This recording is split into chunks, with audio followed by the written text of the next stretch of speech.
Jangankan itu, dia nyuntik ke hewan aja belum punya hak karena tidak ada izin praktek untuk dokter hewan. Apalagi ke manusia. Setelah kita cek di lapangan ternyata itu penipuan. Dan dari kasus yang ditangani itu ratusan miliar. Iya, dari satu orang dokter selebritas itu saja. Iya, saya melihat ada 280 miliar ya, besar banget. Berarti di tim Badan POM ada intelnya juga di situ. Oh, kita punya intel. Jadi kalau ada obat bahan alam berupa jamu, baru dia mengandung bahan kimia obat, itu pelanggaran. Mengapa di Indonesia masih diizinkan? Nah, gini, dan bahkan bisa beredar puluhan kali untuk mengobati pasien-pasien yang disfungsi ereksi. Oh, oke. Ini isu yang sangat menarik. Iya, kan? Ternyata dicek ada dexamethasonnya, ada antalginnya di dalam, ada obat-obat kimianya untuk kejantanan. Akhirnya terakhir teregang nyawanya, meninggal.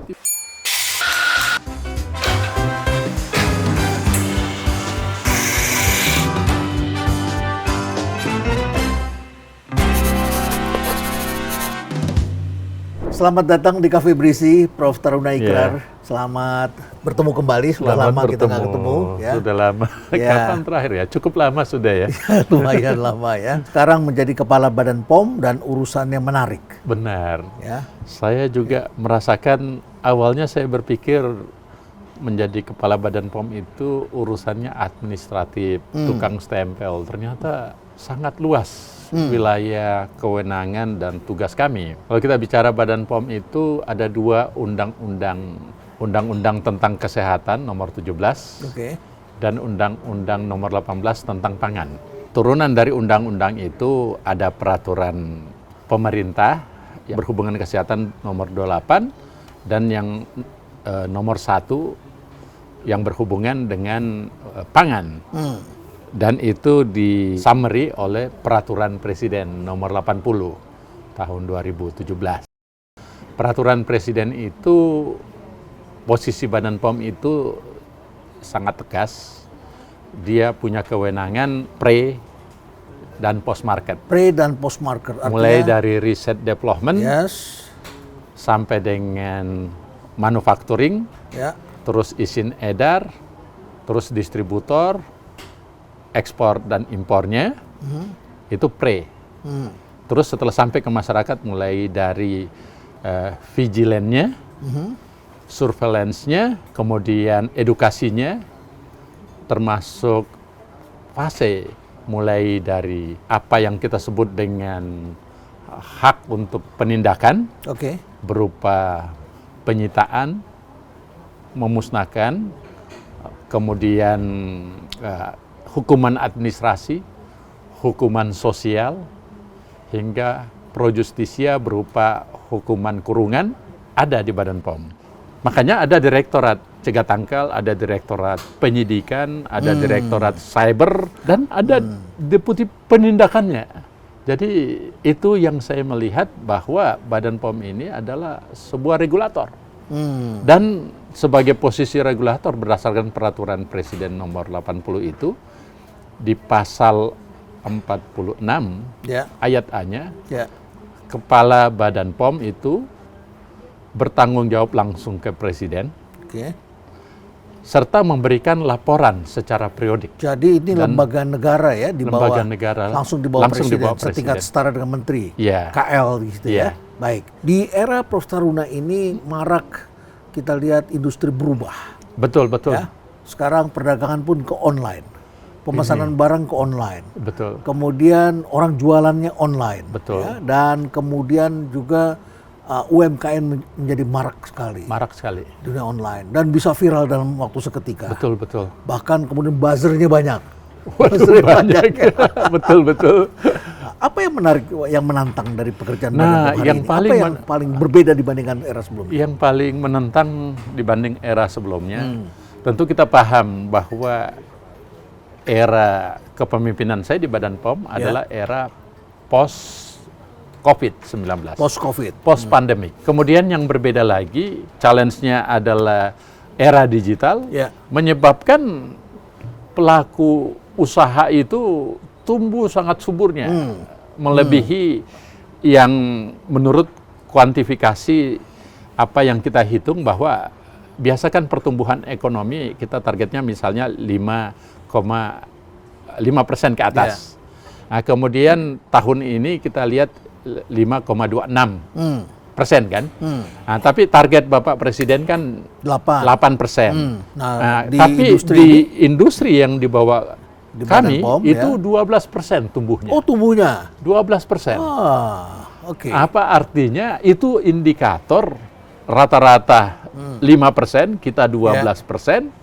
Menunjukkan bahwa dunia usaha tumbuh subur luar biasa. Ini hanya obat-obatan dan makanan untuk manusia atau juga termasuk yang buat satwa? Badan POM tidak mengatakan Badan Pengawas Obat dan Makanan khusus manusia, nggak ada.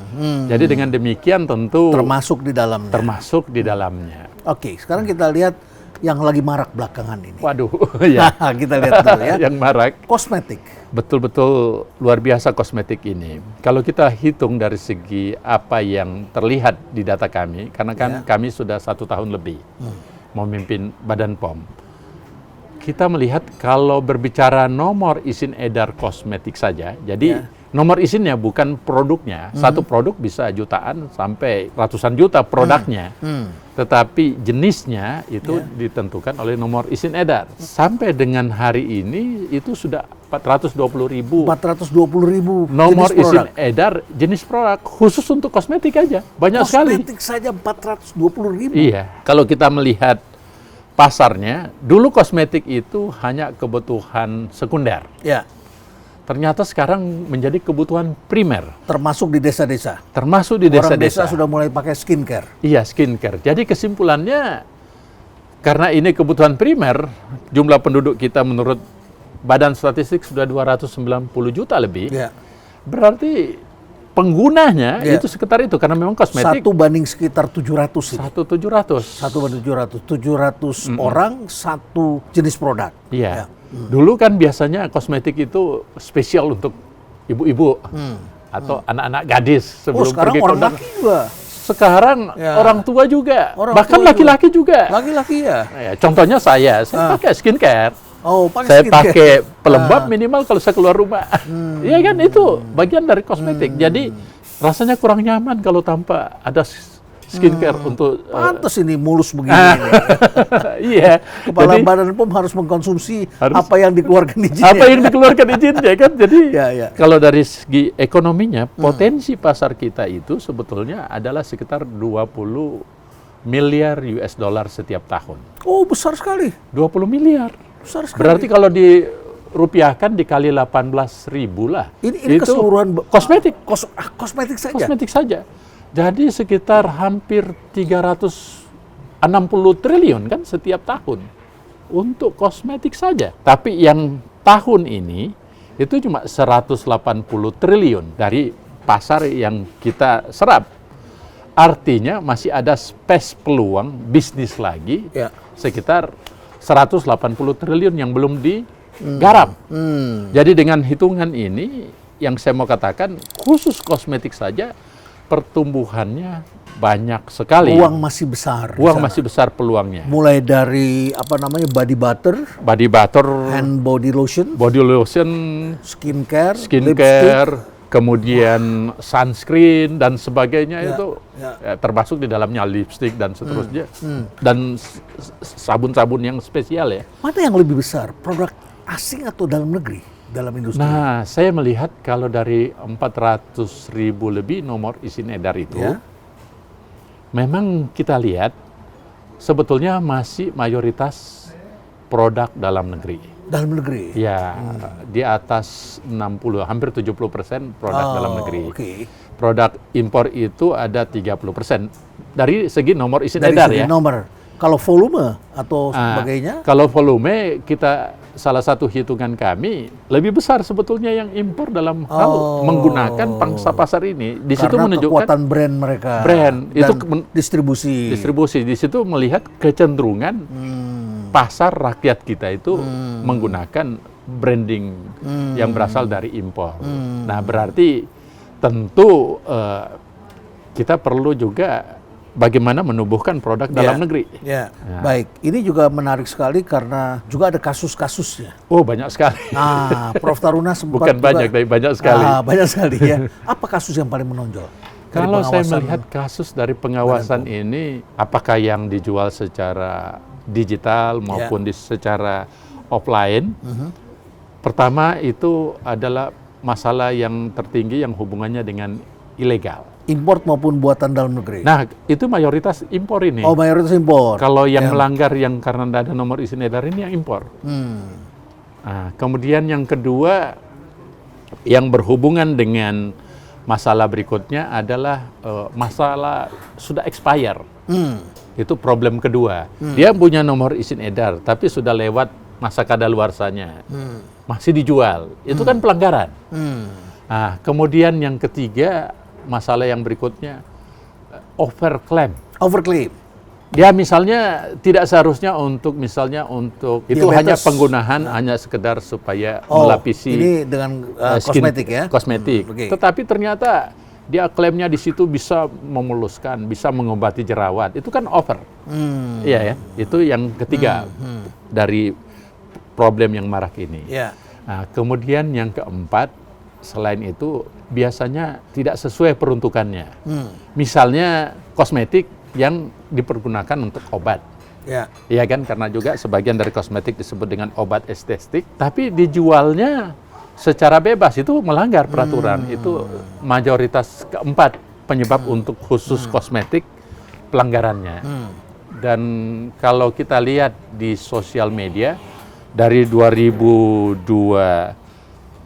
24, 25, 3 tahun terakhir itu, kita kan ada tim cyber ini. Itu 1,3 juta tautan di sosial media link yang Badan POM minta itu di take down. Karena tidak sesuai aturan, artinya melanggar. Ya itu tadi, dia mempromosikan menjual barang yang tidak legal. Bayangin kalau 1,3 juta link, kemudian satu link aja dibaca misalnya 1.000, berarti korbannya miliaran kan? Kita tidak pingin itu, makanya kita minta tendang. Dan ternyata kooperatif daripada Kementerian Komdigi sangat cepat, langsung. Pas kita surati secara resmi, langsung hari itu juga di take down. Kemudian juga kita minta e-commerce yang ini supaya selain men-take down, drop. Dan melaporkan ke kita di mana dia simpan. Kenapa? Karena pelanggaran berikutnya kadang dia sebutkan misalnya ini barang dijual tempatnya di sini kan, ada biasa alamatnya kan. Ternyata tim kami datang ke tempat itu tidak ada. Bagaimana caranya mereka mencari tahu di mana lokasinya? Ada terdaftar alamatnya kan. Bisa dilacak, bisa dilacak. Nah, bisa dikejar. Salah satu yang menarik kemarin kan di Tangerang itu, bulan lalu. Ada strategi yang mungkin tidak bisa saya ungkap. Nanti tambah pintar ini. Intinya kami anggap itu laporan dari masyarakat. Laporan masyarakat itu terus kami mata-matai itunya dan akhirnya kami dapatkan linknya. Terus dari link itu kami beli. Nah, dia katakan tempatnya di sini. Kita mata-matai itu ternyata bukan di situ. Ada kurang lebih 1 kilometer dari tempat yang dia. Jadi penjahatnya pintar, tapi kita lebih pintar intinya. Dan luar biasa. Berarti, ada kurang lebih 2 juta lebih pieces. Bisa disita? Kita sita. Dan dihancurkan? Ya tentu dihancurkan nanti. Berarti di tim Badan POM ada intelnya juga di situ? Oh, kita punya intel. Punya intel juga? Badan intelijen kita ada. Saya melihat ini terjadi karena kebutuhan masyarakat yang besar, berarti ada pembeli, kemudian ada peluang bisnis di mana ada gula, di situ ada semut. Dan itu pelaku usahanya orang Indonesia? Atau ada juga orang asing? Itu orang asing. Orang asing impor, sudah masuk sini? Itu produk impor. Produk impor, tapi yang melakukan perdagangan di sini? Ya tentu orang Indonesia. Orang Indonesia? Mana yang lebih berbahaya? Produk ilegal atau produk yang legal, tetapi kemudian melakukan tindakan-tindakan yang berbahaya? Kalau pertanyaannya mana yang berbahaya antara produk ilegal atau legal? Produk yang legal, ya. Begini, kalau produk-produk yang legal itu pasti sudah melewati suatu proses filter, proses seleksi, proses evaluasi. dan klarifikasi. Nah, kalau ilegal tentu proses yang saya sebutkan tadi nggak ada. Jadi dengan demikian, yang ilegal itu jauh lebih berbahaya. Nah, sekarang tapi konten bahayanya kalau produknya.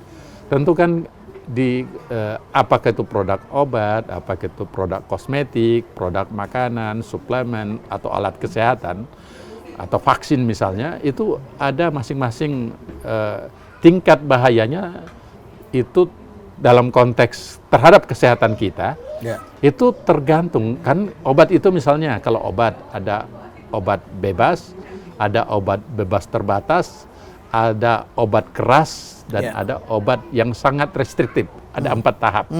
Itu tergantung resikonya. Nah, tapi kan boleh jadi semua ini obat legal. Sama juga makanan. Ada makanan yang resiko ringan, resiko middle ringan, middle up ringan, middle up berat, dan berat. Contoh misalnya kosmetik juga sama. Ada kosmetik yang resikonya besar, ada resikonya kecil. Badan POM ini tanggung jawabnya bukan hanya menjamin keamanan, tapi juga menjamin kualitas, juga menjamin khasiat atau klaim yang di label itu, dan tentu aspek labeling, nilai khasiat, nilai gizi, nilai indikasi, dan sebagainya. Artinya, kalau misalnya produk legal, tentu kita sudah lewati suatu proses di mana dia harus cantumkan misalnya obat ini atau makanan ini mengandung zat alergi, kan sudah ada peringatan. Jadi bagi orang yang alergi tentu makanan itu berbahaya atau kosmetik itu berbahaya karena kita sudah kasih warning di labelnya. Tapi kalau ilegal, siapa yang tanggung jawab terhadap itunya? Jadi kesimpulannya kalau ditanya mana yang lebih berbahaya, yang legal atau ilegal, tentu yang ilegal berbahaya. Sementara legal, yang legal, kalaupun dia berbahaya, tapi kan sudah ada warning, sudah ada indikasi, cara penggunaannya dan sebagainya.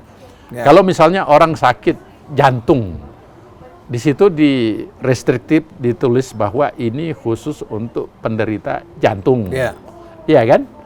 Nah, misalnya beta blocker, ya tentu dia peruntukannya dia bisa pakai. Ini obat kalau digunakan oleh orang lain bisa berbahaya. Dari misalnya orang yang ritme jantungnya mungkin bradikardia atau normal, tapi karena dia dikasih ionotropik, digunakan tidak sesuai peruntukan, langsung berdebar-debar, bahkan bisa henti jantung. Contoh yang paling konkret mungkin obat-obat yang berhubungan dengan sildenafil sitrat. Apa itu? Itu obat untuk mengobati pasien-pasien yang disfungsi ereksi. Oh, oke. Yang tidak punya isu kekuatan. Yang menarik. Ini isu yang sangat menarik. Iya kan? Nah, kalau dia obatnya legal, di situ kan ada indikasinya, peruntukannya. Jadi bagus bagi penderita disfungsi ereksi, tapi tidak bagus bagi orang yang tidak normal. Yang normal. Iya kan? Wah, itu bisa efek ke depannya panjang gitu. Efek ke depannya panjang, tetapi bisa henti jantung kan? Biasanya efek sampingnya efek ke depan. Itu contoh bahwa dia obat keras, berbahaya, tapi kalau sesuai peruntukan ya nggak apa-apa, aman. Itu. Baik. Kemudian sekarang di era digital ini tentu saja juga ada overclaim. Oh, banyak sekali. Itu kan klarifikasi masalah ketiga yang saya sebutkan tadi. Kalau overclaim gitu sekarang berarti Badan POM ini tidak hanya mengawasi produk, tapi juga mengawasi klaim. Iya betul, itu bagian dari hak dan perlindungan masyarakat kan. Karena kan Badan POM juga diikat oleh apa yang disebut dengan aturan perlindungan masyarakat. Perlindungan konsumen, kita terikat dengan undang-undang itu. Saya mau ambil contoh yang sangat spesifik. Oke, silakan. Prof. Ini belakangan ini, stem cell. Oke. Itu kan banyak sekali dokter-dokter selebritas yang mengatakan ini dalam jangka waktu singkat, ini saya jual ini di pasar ini harganya sekian, tapi khusus untuk Anda saya jual ini harganya sekian. Ini stem cell. Ini menarik ini. Dia sampaikan seperti itu dan menggunakan buzzer, menggunakan influencer yang luar biasa. Terjadi penjualan begitu.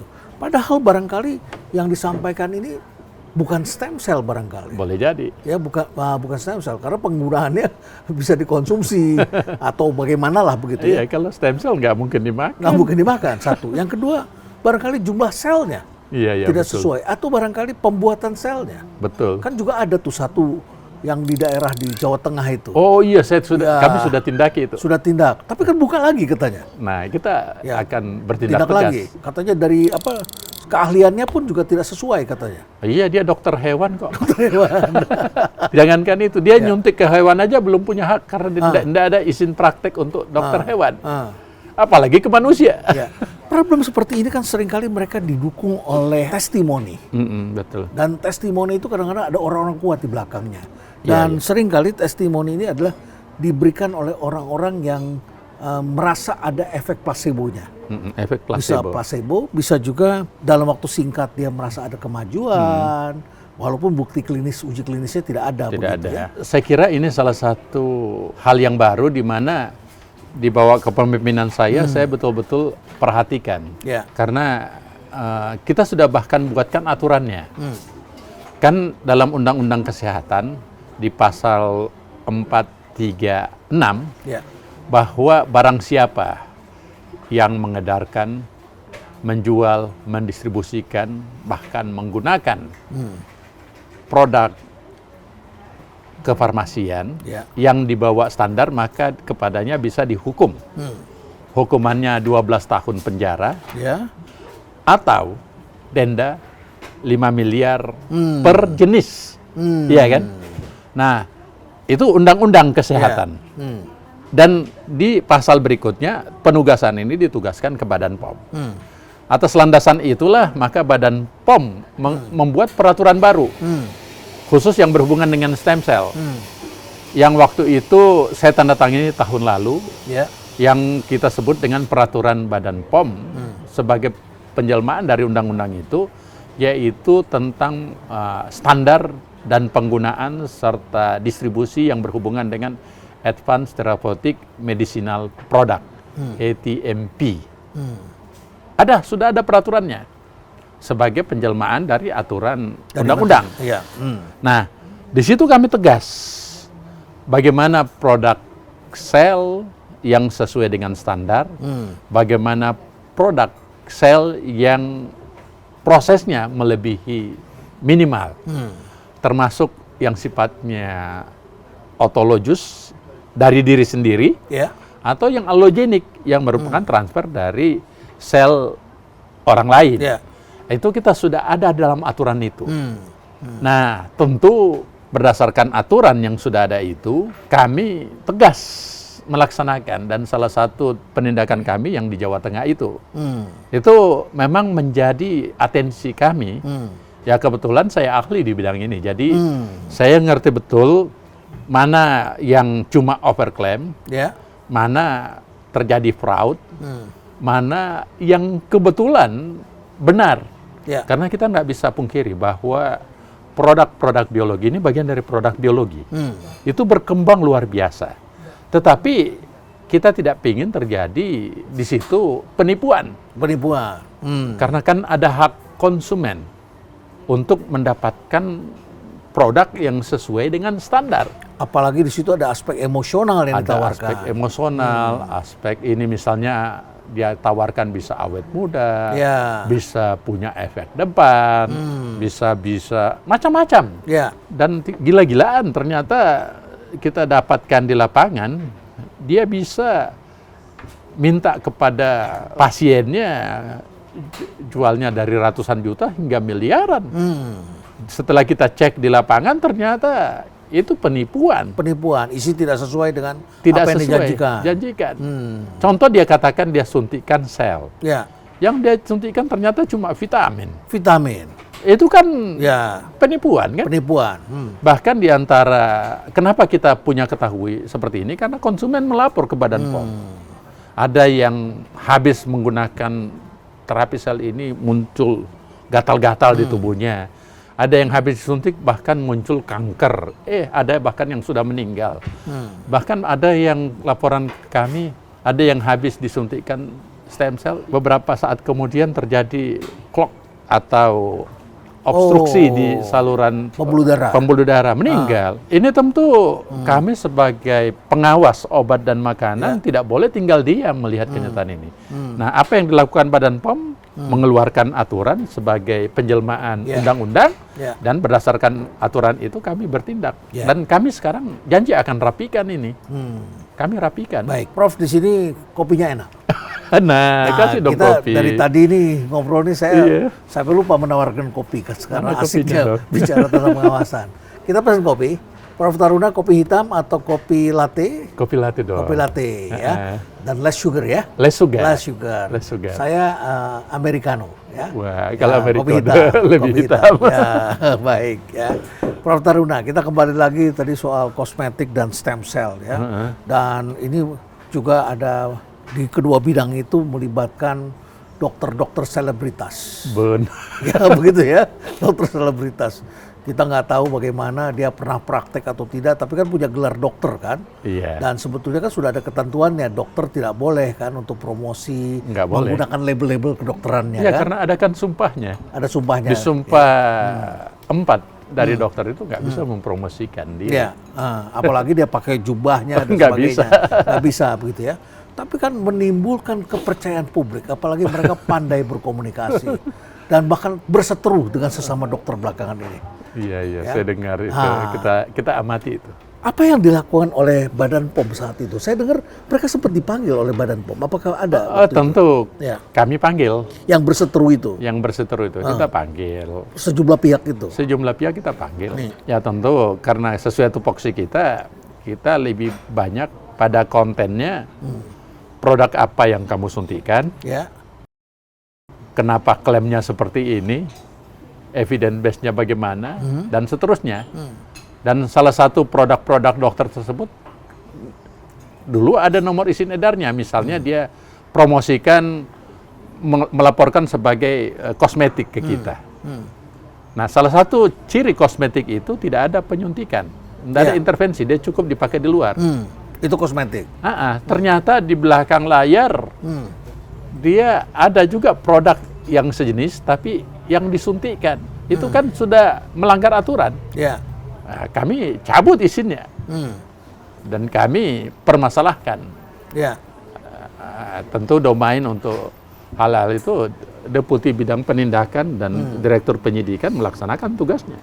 Apa yang menarik dari para selebritas ini? Saya kira mereka menggunakan pengaruh di publik. Bahkan bukan hanya itu, kami bukan hanya panggil, tapi kami pernah panggil seluruh influencer ke Badan POM. Dan kita mau semacam mendengarkan aspirasi mereka. Oh, oke. Betul, mereka pintar betul bersilat lidah. Tapi berdasarkan itu, kami edukasi mereka bahwa ada kewajiban, jangan overclaim. Selain jangan overclaim, yang paling penting lagi, jangan mereview produk-produk saingannya, karena di situ ada undang-undang rahasia dagang kan. Jadi kalau tidak, yang lain yang akan menuntut yang merasa dirugikan. Maka terjadilah ada sebagian yang sudah masuk penjara kan. Ya karena kita sudah ingatkan, bahkan dari hasil pertemuan itu Badan POM mengeluarkan peraturan baru yang nomor 16 tahun 2026. Apa itu peraturannya? Yaitu partisipasi masyarakat dalam pengawasan obat dan makanan. Termasuk para selebriti, ada guidance-nya, ada tata caranya mereview, dan ada tata caranya melaporkan, dan ada tata caranya untuk menyampaikan aspirasi. Kapan di luar itu berarti dia melanggar. Luar melanggar ya bisa dituntut. Karena kami melihat power dari para influencer, para masyarakat ini sangat besar. Tapi perlu diarahkan. Contoh misalnya kalau kosmetik kita tidak atur, nanti dia akan masuk nanti ke makanan.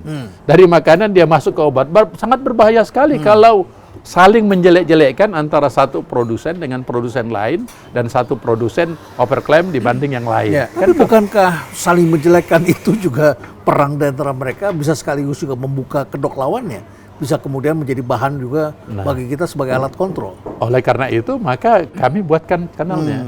Jika misalnya influencer ingin menemukan itu, sampaikan ke kami. Oh, jangan bertindak sendiri. Jangan bertindak sendiri. Bereview, menyimpulkan sendiri. Padahal itu pesaing dagang. Pesaing dagang. Biasanya begitu ya? Begitu. Tapi fakta bahwa di antara mereka berkonflik sangat tajam itu adalah sesuatu yang tidak bisa kita hindari ya. Benar. Itu adalah kenyataan yang betul yang kita lihat. Silakan. Tidak bisa kita pungkiri karena kenyataannya kan di situ di mana ada semut di situ ada gula. Ya.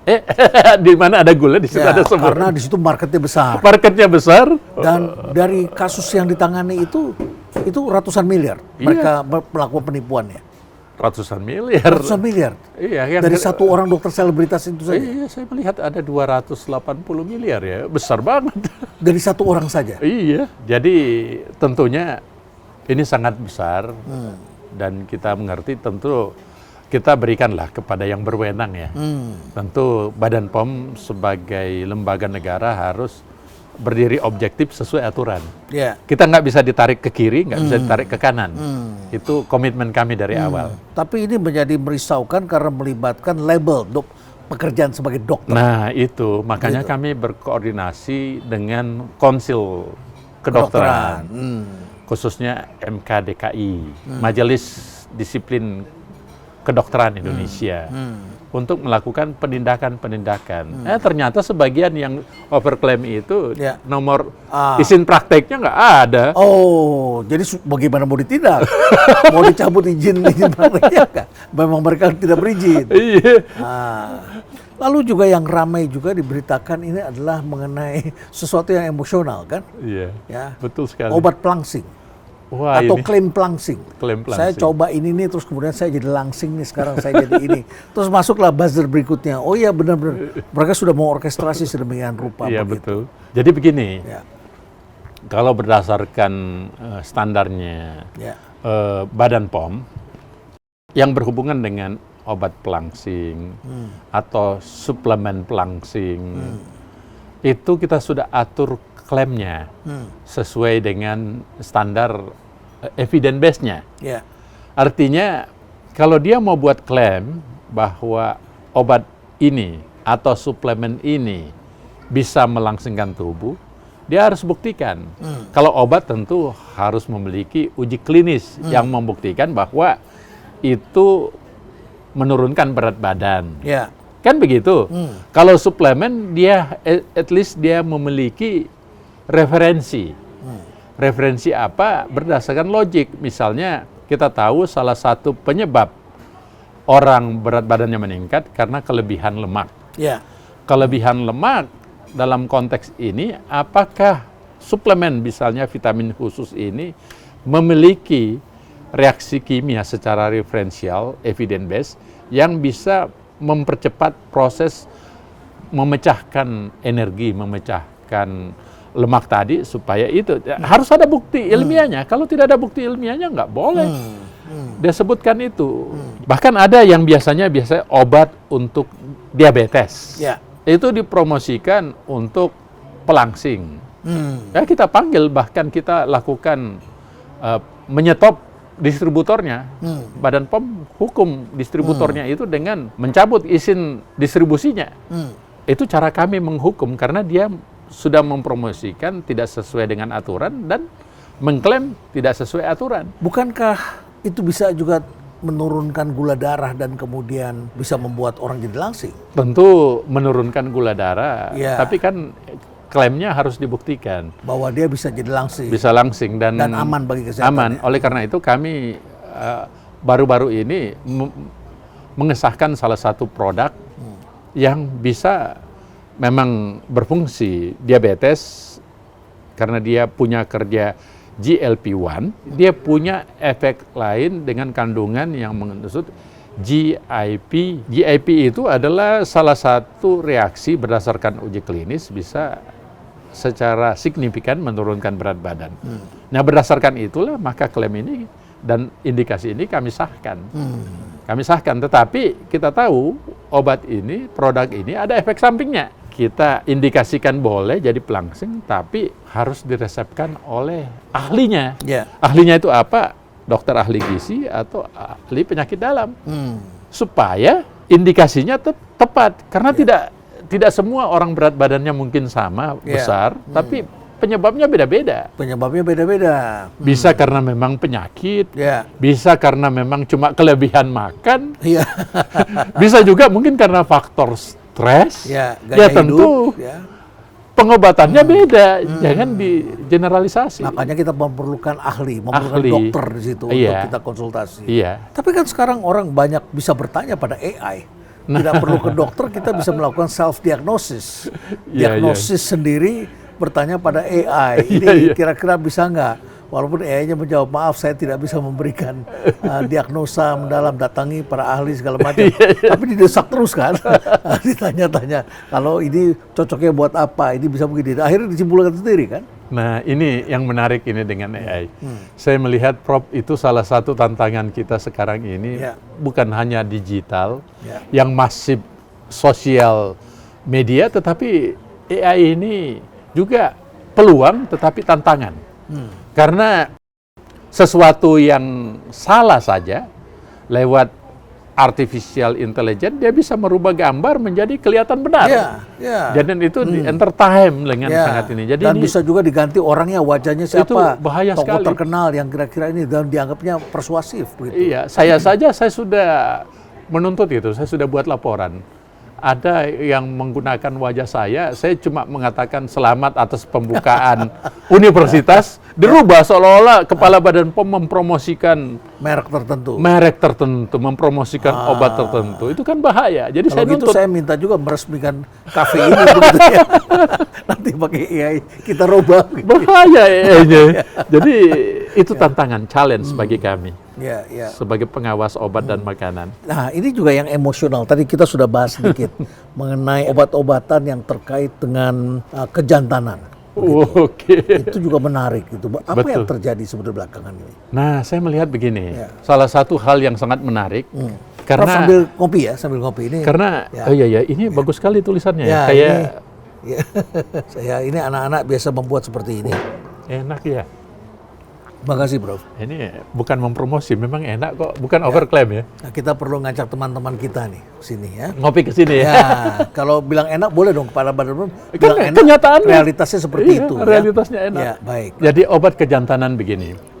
Pada umumnya obat-obat kejantanan ini menggunakan produk-produk herbal. Misalnya ada kopi berupa suplemen di dalamnya untuk obat kejantanan laki-laki.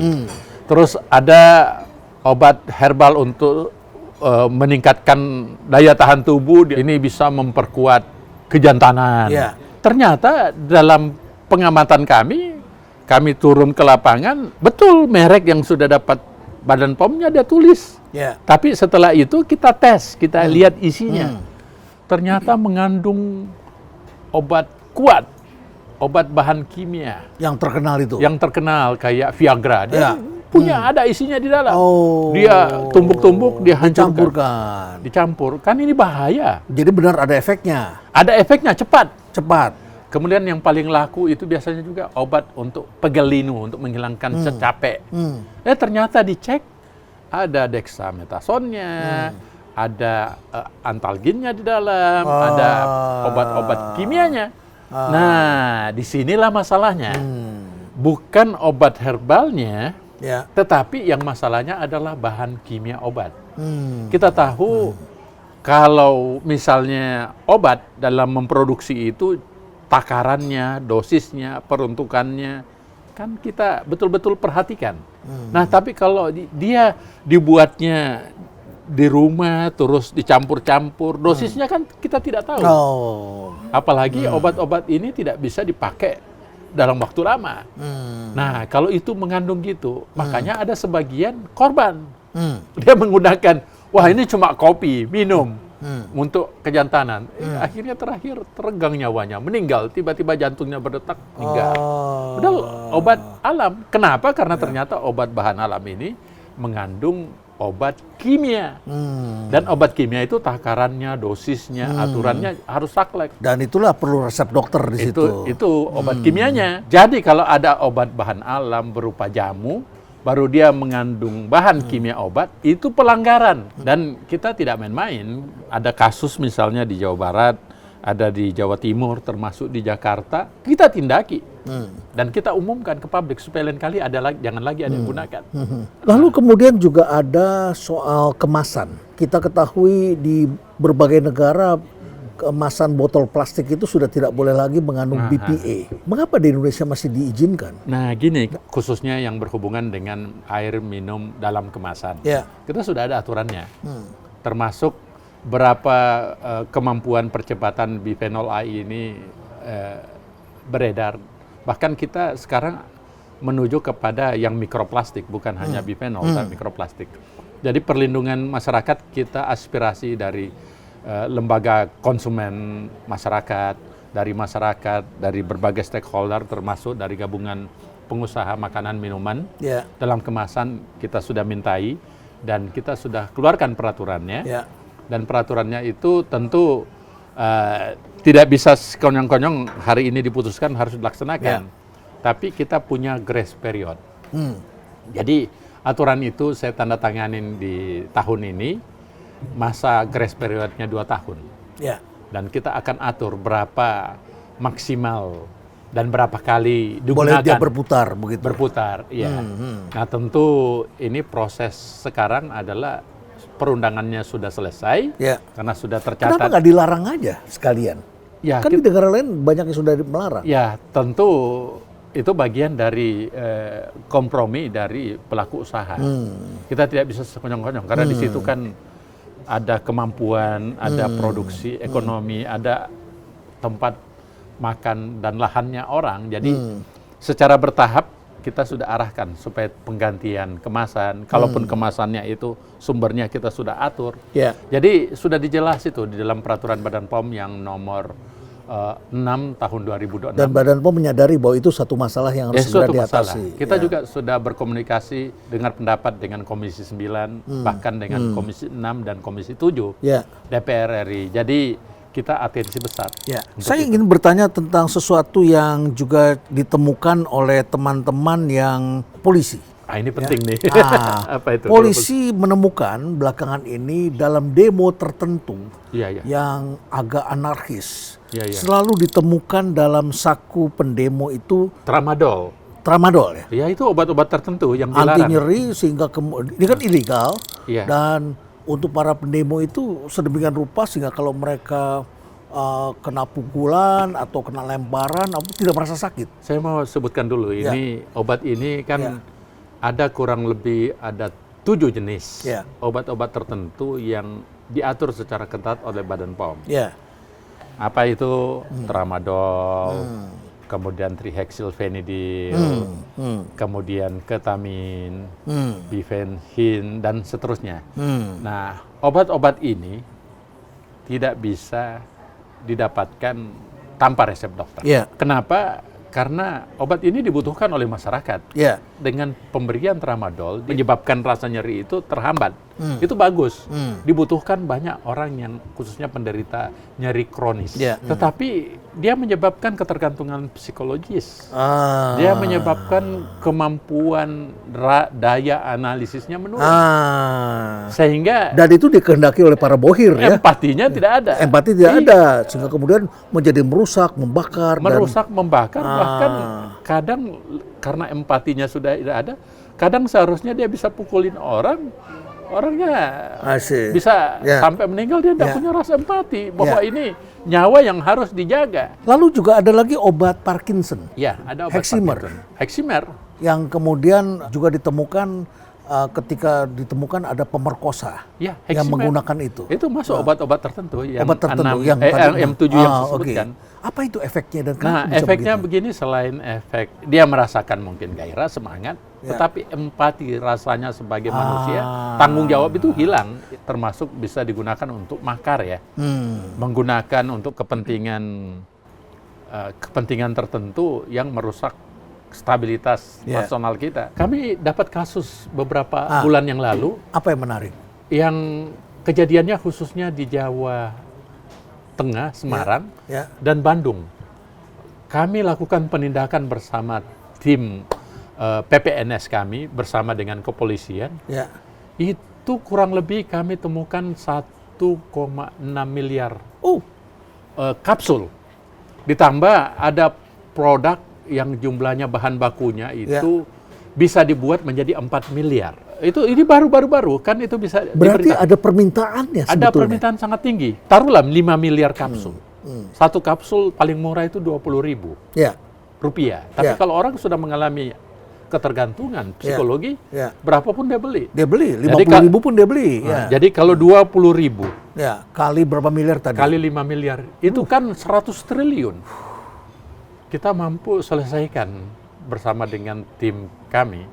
Baru kami sudah lapor ke Presiden tentang itu modal politik yang luar biasa itu kalau bisa terjual itu ya. Iya, tapi yang lebih besar lagi kalau kerusuhan yang ditimbulkan dan sebagainya bisa lebih besar dari itu. Dan ya kami bersyukur Badan POM menemukan itu. Jadi yang ditindak adalah produsennya, berhasil ditangkap produsennya, produknya juga kita sita dan kita pemesannya. Sekarang polisi sedang menangani lagi ditangani, dia lari. Ya mungkin dia tidak bisa dihukum lewat hukuman narkotik karena bukan narkotik. Bukan narkotik. Tapi bisa saja dihukum seberat-beratnya. Baik, terakhir Prof. Taruna, apa yang Anda lihat dalam dunia online saat ini? Yang paling penting yang saya melihat, challenge, itu ada tantangan tapi sekaligus keuntungan. Yang pertama saya mau bicara keuntungannya dulu. Era cyber digital kayak sekarang ini, di Badan POM itu kita punya ada tim cyber, kita juga punya command center, dan kita punya teknologi yang cukup canggih.